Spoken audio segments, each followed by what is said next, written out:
chassis that you do like, and you got to fix the things you don't like, and it takes time. Kurt Busch on the back of Carl Edwards, and this is for 7th place, about 3.5 seconds behind leader Tony Stewart. And just to update you on Kurt Busch, he was one of the cars early in the race that had a tire issue. Went a lap down. At one point, he was 39th, and here he is moving into the top 7 with his 2 car. He will be a factor before this day is over. He's already becoming a factor again. Oh, yeah. He's done a really good job of bringing himself up through there. Watch his teammate, though, Ryan Newman, getting up and under Denny Hamlin.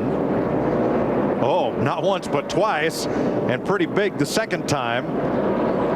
But got to remember now, Newman came to pits and got tires, so he's pretty fast. And just prior to that, we saw this exchange. Got that shield up. He is focused. I don't think I've ever seen a driver more focused. Never blinks his eyes, never takes his eyes. He never looks anywhere but to the left. He is intense, man. Look at that.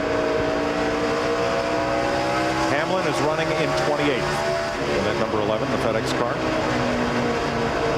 Waffle just ahead of him, back on the lead lap.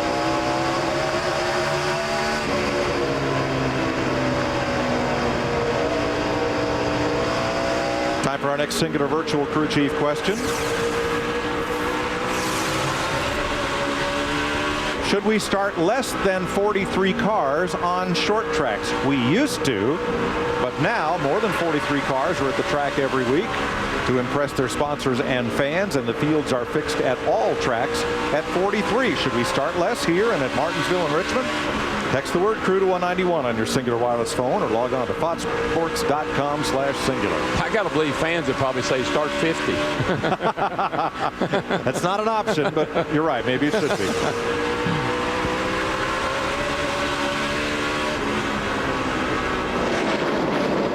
Daryl, how about this shot right here of Terry Labonte? I think this will show you a lot about what's going on with that driver in there.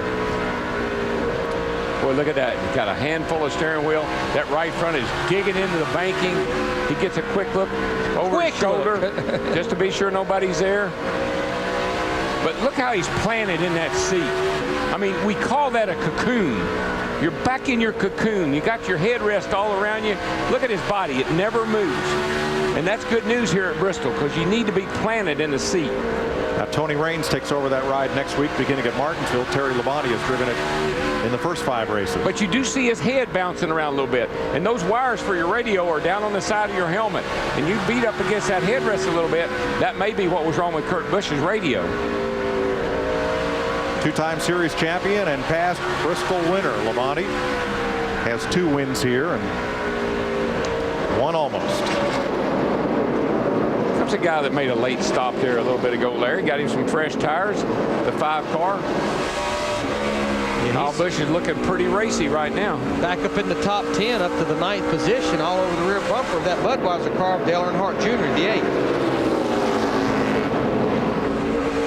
Yeah, a lot of these cars, they've been out there for quite a while on these tires, so I think that's the reason Kyle Busch, the 5, can take such advantage of them right now. And that could turn out to be a problem, Larry, because this is the part of the race where everybody says, okay, I'm going to ride a little while, which means there's not going to be any cautions, which means you may have to make a green flag pit stop. Might be a problem for Mark Martin, or he moved over to let Kurt Busch go, but it looked like Mark almost stopped. No contact or anything. Mark does that. You'll swear his engine blew up. Big time. He'll just drop down, let the guy go by, but he shoots right back up behind him. In fact, he slowed down so much, Carl Edwards almost got in the back of him, and then Mark picked up the pace again. That's kind of a classic Mark Martin move. If you watch him year in, year out, racing. Turn 2. Brent Sherman, the 49. Sherman, off the bumper of Reed Sorensen. Roll. 10th caution of the day. Lap 249, halfway next time by. Halfway, Daryl. Yeah, the 49 car is 9 laps down.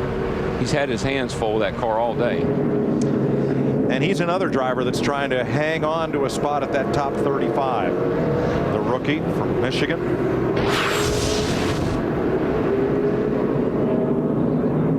Reed Reed Sorensen in the 41 car just gets in the back of him. It doesn't take a whole lot here at this place as fast as you're trying to run around here. When you're slow and the other guy behind you is fast, you just cannot get out of the way quick enough. Just slow it down, go low, go low. Come on, come on, come on. Caution's out. Good job, buddy, good job. Now, I think this will be the caution that Ryan Newman was looking for, because it's been 90 laps since most of our leaders have been on pit road. I think you're going to see all of them hit pit road, but Ryan Newman's actually going to come in as well. Looks like about everyone's going to make a pit stop here, all of our lead lap cars. Terry Labonte is the free pass car. Dick? Happy Harvick running in third spot before that caution flag. The crew has adjusted that car all day long to make it much better than it had been. He won the race here in the spring of last year from starting in the absolute tail end. Jeannie.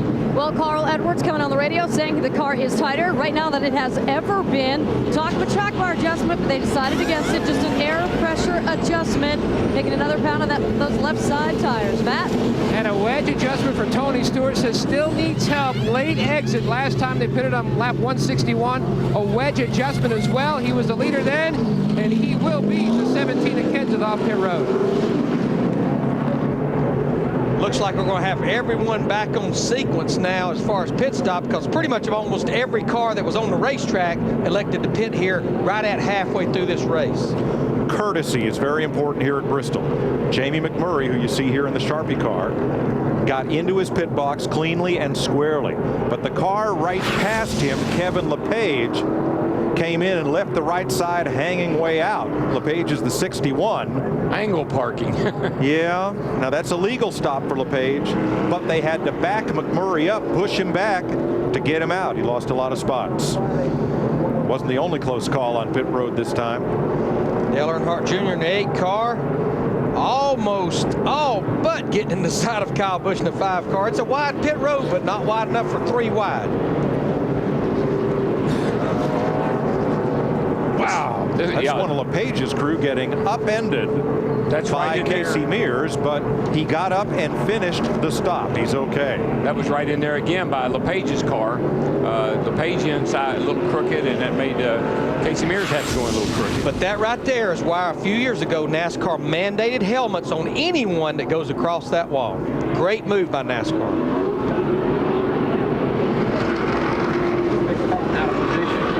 We are halfway at Bristol, Tennessee, home to the Morgan McClure racing team that had a big open house Thursday. Bristol, Virginia, right across the state line, home to NASCAR President Mike Helton as well. Mike used to be a radio announcer up here. Worked at a radio station. Matter of fact, he interviewed me a long time ago.